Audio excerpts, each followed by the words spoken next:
welcome to a brand new episode of Stallions Run, a championship edition for your Birmingham Stallions. I am, of course, your host, as always, Buck, with my co host, Scout. Man, this is a happy episode. I was worried last week it could be a bit of a sad episode. Wrong podcast, but I do want to say quickly a quick shout out to our UFM fellows when it comes to the bullpen over there. I'm sure they're uploading their own episode. They'll be getting a chance to break down the game.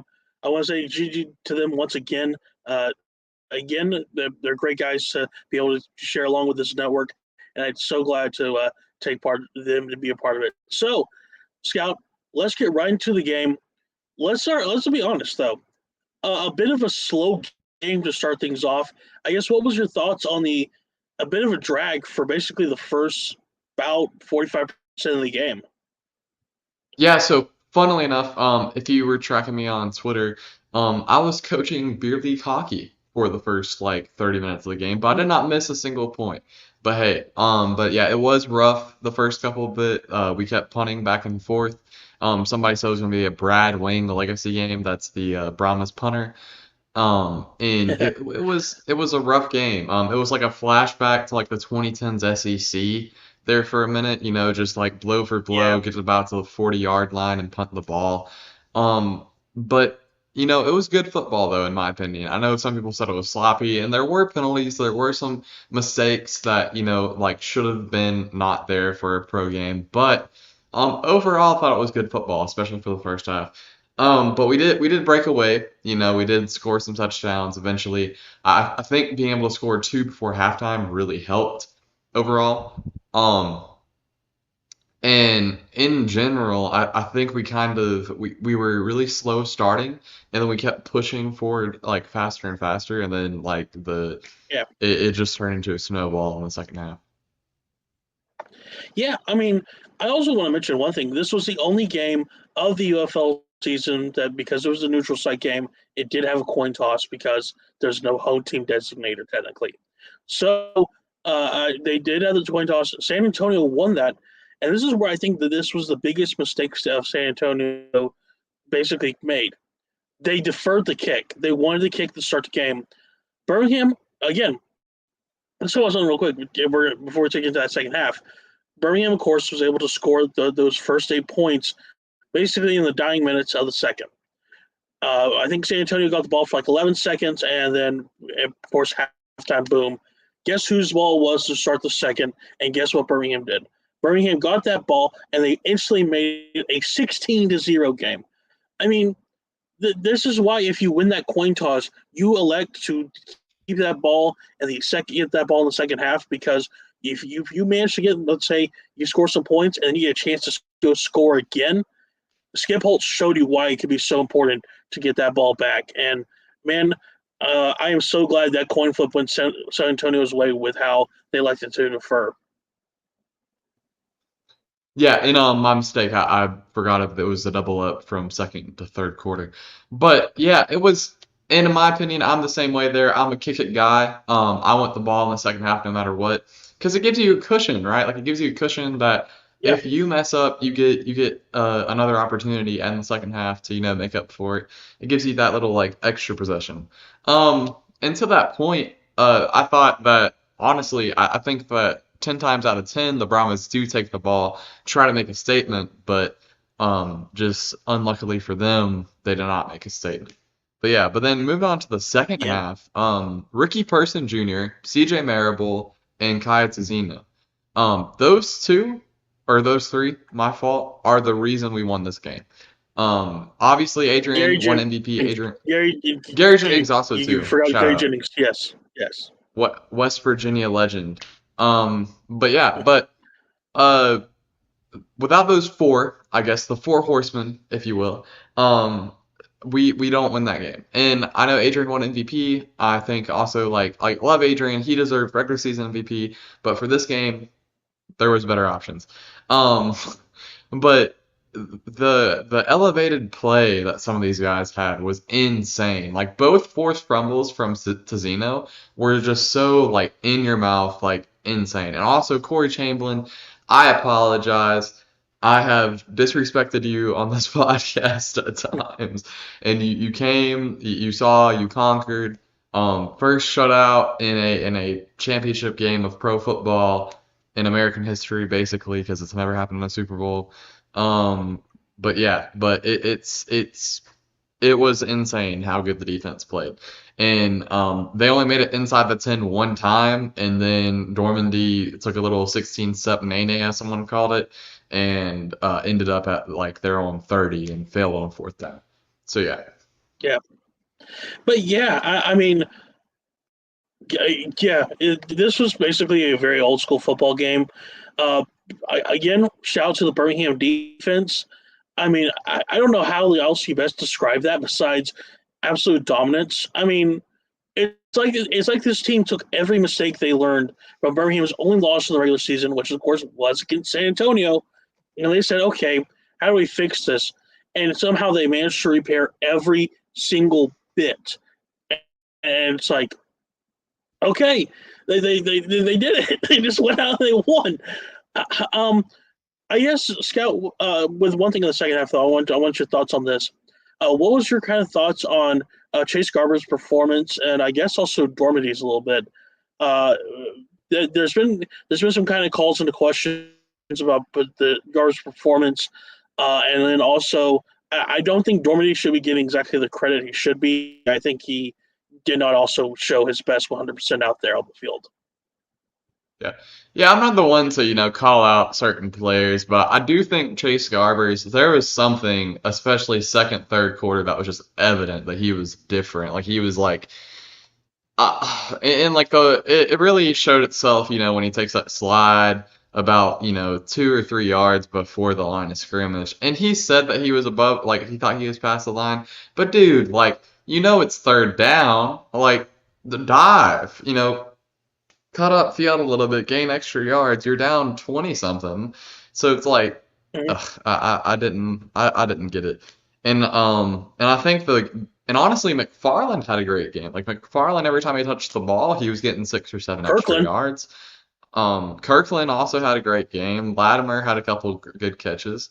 Um, it they just couldn't get it together on one drive. Like they got to plus territory a few times and they didn't do anything with it. And it was just um and I almost think to a point, like not only did you have the coaching staff and players pissed off from San Antonio, but like a certain Alabama reporter called Skip a fired college coach, and he said that exact phrasing like 7 times in the past 3 days. So yeah, um, even right yeah. after the game, he said not bad for a fired coach. So when you piss off the best team in the past 3 years, I don't know, And for those of you that didn't watch it, the End Zone had a really good interview with Scooby Wright over the weekend, and Scooby Wright had talked about how in every year previously, whenever they lost that game, everybody got their head right,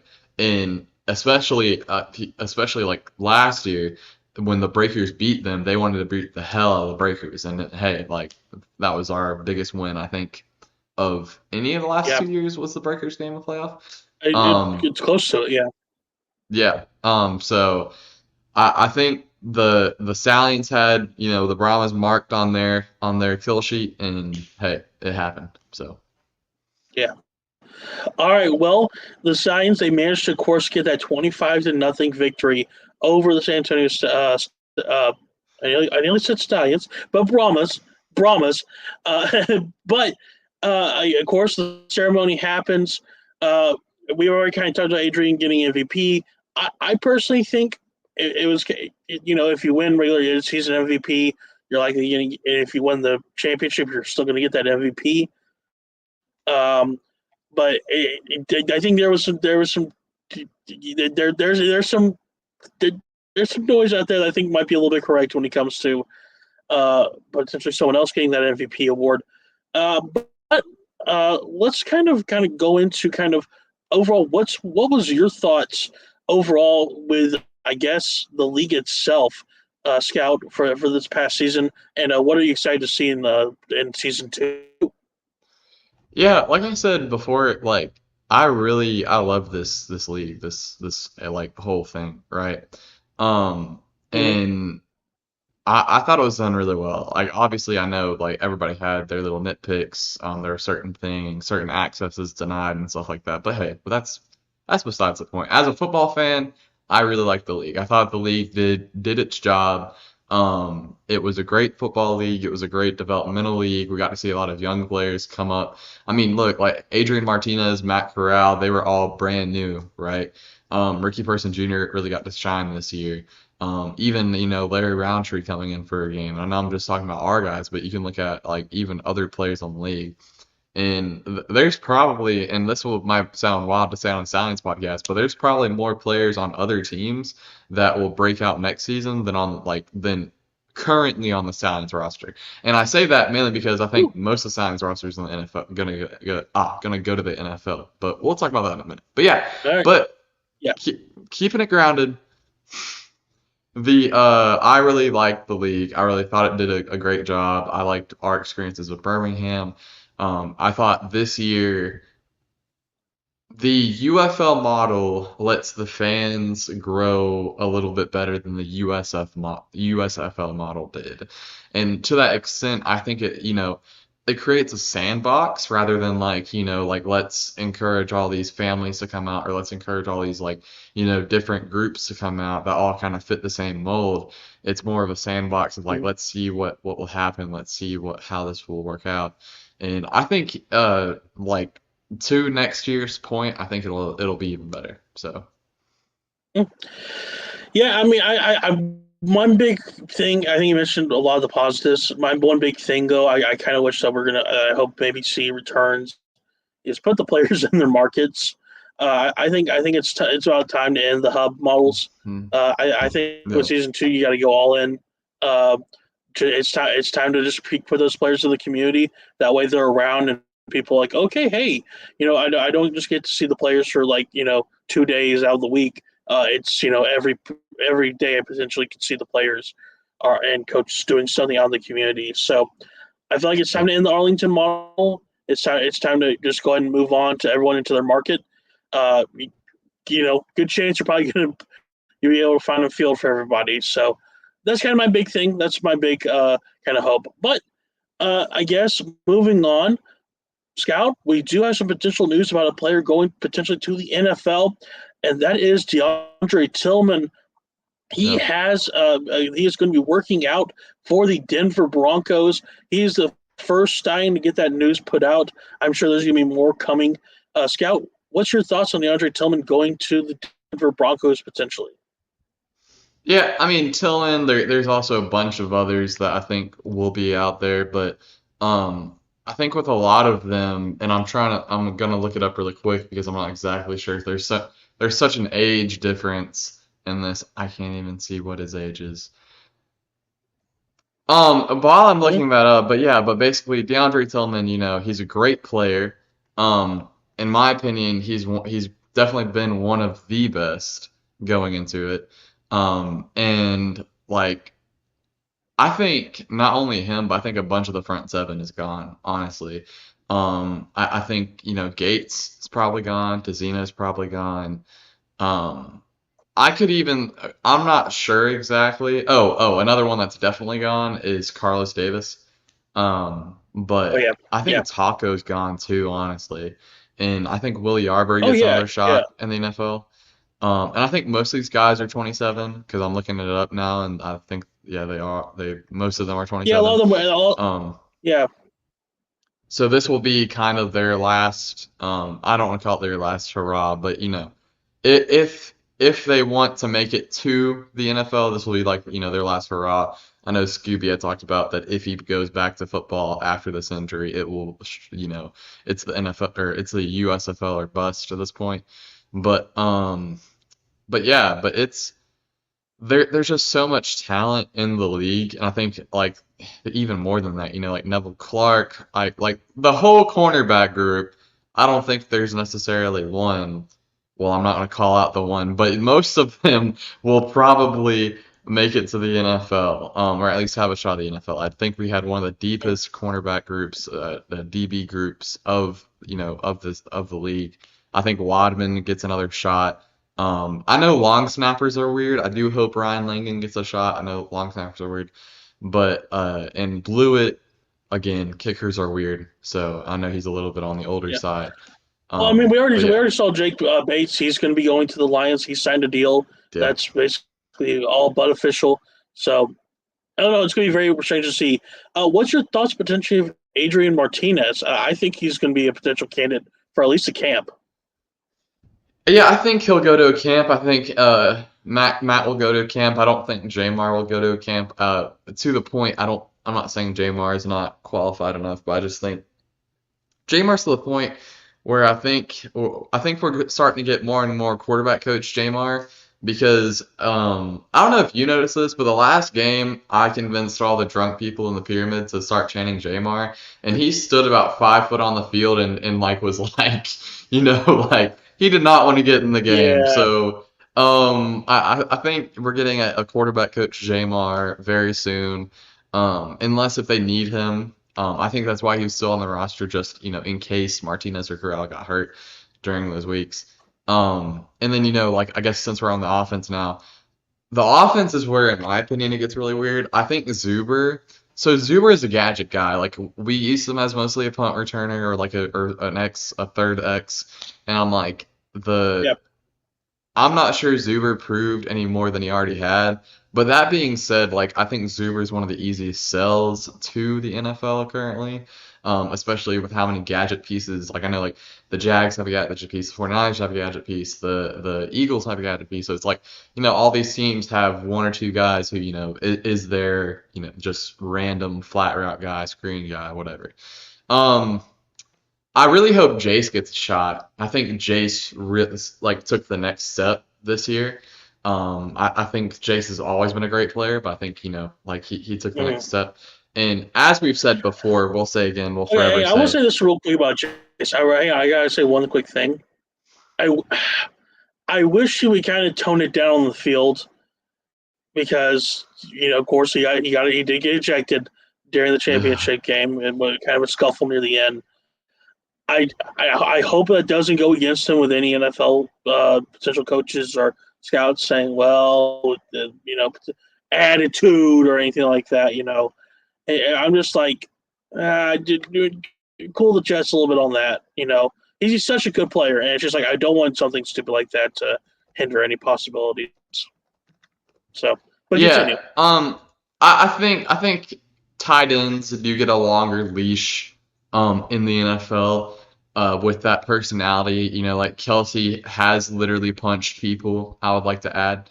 Um, but and there's a few other tight ends in the league. I know like Ingram also has gotten some penalties, personal fouls and stuff. And it's not a game by game thing for Jace. Like I think this happens maybe like once every fourth or fifth game. So I think as long as he balls out, that's a coachable thing, or it should be viewed as a coachable thing. So like, it could be something like, hey, like we're gonna sign you, but you have to work on your, aggressiveness or whatever you want to call it. Yeah, But to that point, I think he's fine. And I also think Marcus Barr, Jordan Thompson, I think we featured them plenty to make it. And as I said previously, and Ricky Person, C.J. Marable, Larry Roundtree, I think they all showed at least 5 or 6 runs that they can make it to the NFL. However, what we will say, I think we can both admit to this. We are not offensive line aficionados at all when it comes to like guessing yeah, who's going to get a camp spot. Because I think it's the hardest position to differentiate. That being said, I am pretty sure that Matt Caskey is going to get a shot. For no other reason than the man is huge. He's 6'7". He weighs more than your dad's truck, and it's insane. And I think Alex Taylor, he's right up there too. And I don't think like this might be bad to or like this might be like a little bit on the nose to say, but I'm not necessarily sure that like almost any of these guys are being looked at as like they're not going to be number one options. However, with the amount of like injuries that happen in the NFL nowadays, if any of the UFL guys get signed, even if they're like down on the depth chart, they're going to get playing time throughout the season. Like if Matt Caskey, like let's say Carolina has a hankering for offensive linemen. If Matt Caskey, signs to Carolina and makes 53, he's gonna play.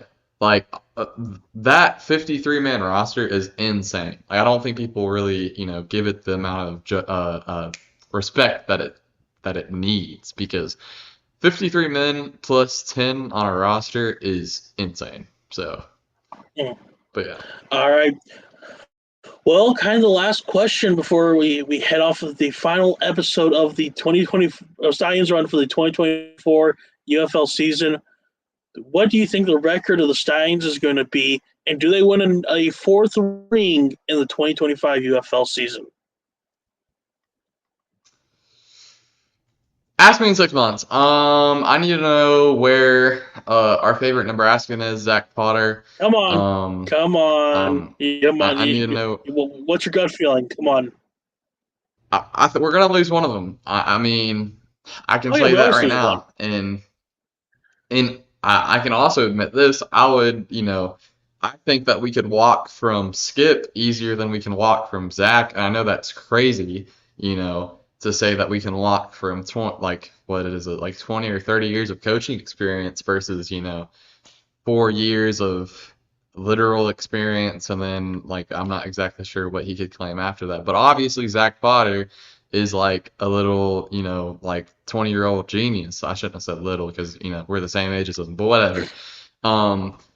He's obviously, he has the connections that are at a higher level than normal. He has like the mind at a higher level than normal, and he's really good at it. So I would rather, if I had to choose, you get one bullet, you have to pick one. I would rather keep Zach Potter. I'd rather keep both, but Zach Potter for sure. I think it's easier to like. I think we could Anthony Blevins is who we Okay, hired like in the middle of the okay, season, right? Like, but who? What's the Stallions' record going to be along with the ring? Is there going to be a ring? so how many? Okay, so we're gonna get an 85% win percentage, whatever that is. We're gonna get above it. So if we Okay, keep this okay, if we keep the 10-week season, we're gonna get 9 wins, right? But if we go to like yeah. 12 weeks, we might still only get 9, 10. It, Um, we're not getting a 12-week season. we might. I've seen it. Start But how? earlier, keep going longer. But hey, that's all With far eight from it. teams? With eight Also, teams? Okay. All right. hold on. I gotta make sure I'm not showing anything. Cole Schneider, he's making it to the NFL. I'm calling that out right now. I totally Okay. blanked on him. I All shook right. my Well, head like a I'm minute going ago to, from that. but I'm going to quickly say I think the Science record. I think it's going to be 8-2. I am foreseeing a kind of 2023 record, but I am saying fourth ring incoming. That's all I'm going to say in terms of that. Well, that is going to be it again for this final episode of the 2024 UFL season for Stallions Run. Scout, where can people find you on social media? Yeah, you can find me at Southern Charm SP. And then onto that, you can also, you can always hit me up. You can message me on there. I think you have to follow me to message me on there. But hey, you should go ahead and follow me anyway. And then everywhere else, Southern All right. Charm Sports. So All right, and you can find me at Stallions UFM, not too hard. Just Stallions UFM. I post my thoughts on what's going on around the league and what's going on with the Stallions. But until then, we'll